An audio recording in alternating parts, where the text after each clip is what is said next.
Hey, so this is a quick video to show you what to do if you get this error message when you're transferring your website from one hosting platform to another. Right now I'm in the middle of transferring my website from Cloudways to Hostinger, and one of the issues that I got was this. Now everything is configured correctly at the DNS level, and I have an SSL certificate installed correctly, but I was getting this issue.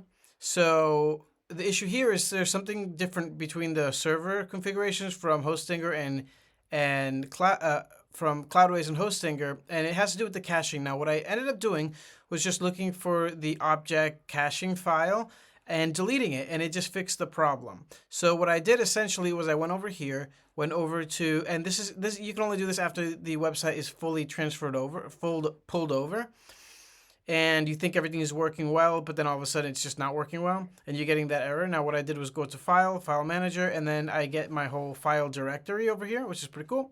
Then go over to public HTML, and you might see the object caching file here, but if you don't, because I've done this already twice, I found it right here on this root level.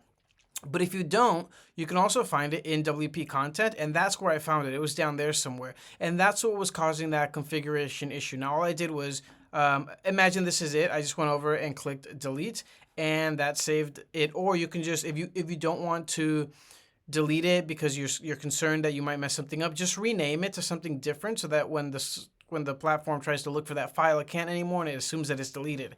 And then just load up your website again, and that should fix your problem, because that certainly fixed my problem. So if that helped you out, hit the like, hit the sub, you know what to do. Thanks a lot.